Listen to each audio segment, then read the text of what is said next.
Fala aí pessoal, tô gravando esse vídeo aqui um pouquinho diferente, quem sabe vira um costume, né? Hoje eu vim torrar cafés na Montanita, vim torrar pro Juan, um amigo meu que abriu as portas desde o início, quando eu comecei na torra, né? Ele fica em Paraty, então quem não conhece Paraty é um dos lugares mais paradisíacos, né? Eu falo que é uma das torrefações dos sonhos, que é um lugar turístico, então os clientes eles vêm, tem muito turista, né, gringo, que gosta do café especial, né, que já entende isso, então tem os turistas brasileiros que não conhecem, mas vêm super abertos. E aí calhou de a gente estar conversando, ele tem que viajar, e aí eu vim fazer umas torras para ele, né? E a gente nem se encontrou, então esse vídeo é um pouco para falar da importância de entender como funciona a torra, ao invés de apenas decorar formas de fazer ou se limitar a uma escola de torra, né? Então, por exemplo, o Juan, ele tem uma forma bem diferente que eu tenho de torrar, né? Ele costuma anotar, ele tem uma planilha que ele faz com os dados, ele tem muita anotação que ele faz manualmente, né?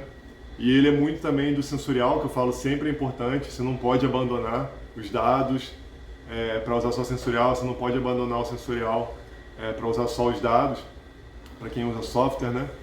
Mas o que é interessante que eu estou falando aqui é que ele foi me passando o que ele faz, o que é muito legal, né, da proposta do Montanita, do Juan, é que ele me deu carta branca para fazer minhas torras, né, do meu jeito lá e tal. Ele passou a lista do que ele tinha que fazer na produção. Só que é claro que a gente tem que estar dentro do perfil da cultura de cada local, né, de cada cafeteria, de cada torrefação. Então, sim, eu vou brincar um pouco, mas eu vou estar dentro ali do que ele pede, né? E o que é interessante nisso tudo é que ele me passou os dados dele e muitas vezes eu falo que as pessoas discutem sobre a sua forma de torrar tá errado ou a minha que dá certo, a sua escola de torra, né? E muitas vezes a gente está falando da mesma coisa, só que de formas diferentes. Então, basicamente, o que eu fiz com o Juan foi quase uma entrevista, né? Eu enchi o saco dele, ele foi me passando todos os dados que ele usa lá, percentual de desenvolvimento, então ele tem aquela questão da porcentagem, tem que ter de 16 a 18%.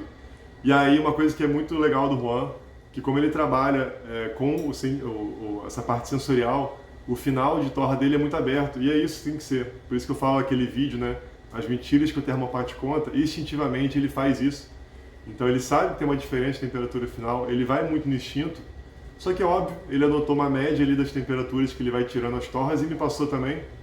Então eu peguei um tempinho ali antes de começar a torrar, não vai dar pra ver muito, né? Não tem muito a fazer, acabei desenhando para cada café, de acordo com o que ele foi falando, eu criei ali um plano que eu vou seguir, provei, né, obviamente, fui na cafeteria, provei algum dos cafés que eu ia torrar, para ter uma ideia, para conhecer o estilo dele, para conhecer aquele café, o café que eu queria mudar um pouquinho mais, eu comecei a estudar sensorialmente.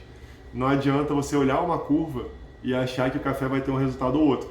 É claro que ele me passou também alguns sensoriais que os cafés davam, então você já consegue ter uma ideia, você consegue assimilar isso com a curva sim, só que assim, a gente tem que provar o café, não adianta só olhar um material que ele me passou, os dados que ele me passou, né? Ele não passou de fato uma curva, mas passou os dados de torra, que dá no mesmo que uma curva no final das contas, por isso que eu estou falando, a gente faz coisas iguais, só que de formas diferentes. Então a gente acha que um não deveria fazer do seu jeito ou tal, mas sim, você pode converter tudo. Então, por isso que é importante a gente estudar as escolas de torra, né?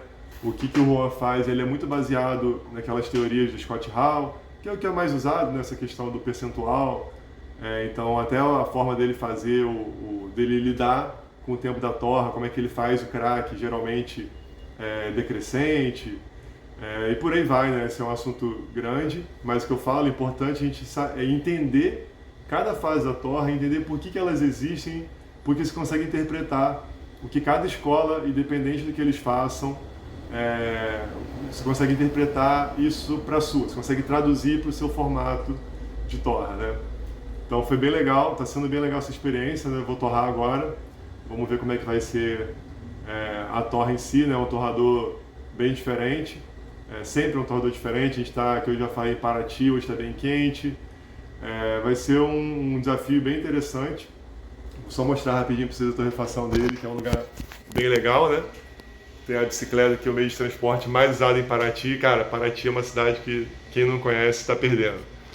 Então tem outra rodazinha aqui, um Átila, bem legal, cara, aquela cor que não fazem mais, né, bem bonitinho. Então tem o computador ali também, tem o Artisan. Já deixei tudo preparado, já pesei os baldes com os cafés, né, que eu não conheço, então para não ficar desesperado ali pegando durante a torra, nem gosto de fazer isso nem no meu dia a dia, né? Já deixei tudo separadinho. Então agora é só seguir o plano de torra e curtir essa arte aqui que o próprio pessoal da Montanita que faz. É isso aí, gente. É importante a gente entender e respeitar o que cada um faz e saber que a torra às vezes é muito parecido, muito mais parecido do que a gente fica discutindo aí, né? Valeu, pessoal. Um abraço.